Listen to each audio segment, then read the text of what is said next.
ಜಾಸ್ತಿ ಔಷಧಿ ತಗೊಳ್ತಿರೋ ಹಾಗೆ ಅಷ್ಟು ನಿಧಾನವಾಗಿ ಪೂರ್ಣವಾಗಿ ದೇಹದಲ್ಲಿ ಶ್ವಾಸಕೋಶದಲ್ಲಿ ಉಸಿರು ಇಲ್ಲ ಅಂತ ನಿಮ್ಗೆ ಅನಿಸೋ ಬರ್ತಾರೋ ನಿಧಾನವಾಗಿ ಉಸಿರು ಬಿಟ್ಟು ಮತ್ತೆ ಉಸಿರು ತಗೊಳ್ಳಿ. ಈ ಒಂದು ಸಣ್ಣ ಕ್ರಿಯೆಯಿಂದಲೇ ನಿಮಗೆ ತುಂಬಾ ಅನುಕೂಲ ಆಗುತ್ತೆ ಅಂತ ಹೇಳಿ ಅವರ ಸಂಶೋಧನೆಗಳಿಂದ ದೃಢಪಟ್ಟಿದೆ. ಊಟ ತಗೊಂಡಷ್ಟೇ ನಿಮ್ಮ ಚಟುವಟಿಕೆ ಕೂಡ ಅಷ್ಟೇ ಪ್ರಮುಖವಾಗೋದು.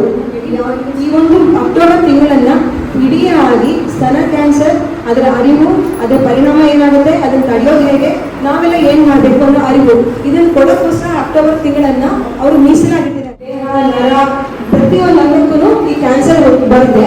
ಆದ್ರೆ ಹೆಣ್ಮಕ್ಳಲ್ಲಿ ಪ್ರೀ ಕ್ಯಾನ್ಸರ್ ಹಂತದಲ್ಲಿ ಬಂದಾಗ ಶಸ್ತ್ರಚಿಕಿತ್ಸೆ ಅಥವಾ ತುಂಬಾ ದೊಡ್ಡ ಕಷ್ಟ ಇಲ್ಲದೆ ಅದನ್ನ ತಯಾರಿಯ ಹಂತದಲ್ಲೇ ಟ್ರೀಟ್ಮೆಂಟ್ ಮಾಡಬಹುದು. ಇದು ಉದ್ದೇಶ.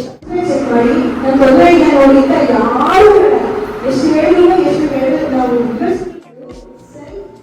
ಎಕ್ಸಾಮಿನೇಷನ್ ಅಂತ ಒಂದು ಇದೆ, ಅದನ್ನ ಮಾಡ್ಕೋಬೇಕು. ಅದನ್ನ ಮೇಡಮ್ ಅಲ್ಲಿ ಕಳಿಸ್ತೀನಿ, ಅದನ್ನ ಅವ್ರ ಮನೆ ಎಕ್ಸಾಮ್ ಮಾಡ್ಕೊಡ್ತಾರೆ. ಪ್ರತಿ ತಿಂಗಳು ಹೊರಗಡೆ ಆಗುವಂತ ಸಮಯದಲ್ಲಿ ಅಥವಾ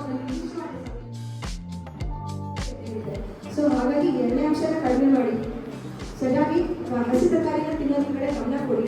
ಅಲ್ಲಿಂದ ತುಂಬಾ ಸಂತೋಷ. ಅಕಸ್ಮಾತ್ ಇರುವ ಮಿಕ್ಸಿಗೆ ಹಾಕೊಂಡ್ರೆ ತುಂಬಾ ಅಭ್ಯಾಸ ಇಟ್ಕೊಳ್ಳಿ. ಒಂದು ಸಣ್ಣ ಲೋಟ ಕಷ್ಟವಾದ್ರೂ ಸರಿ ನಮ್ಮ ದೇಹಕ್ಕೆ ಬೇಕು.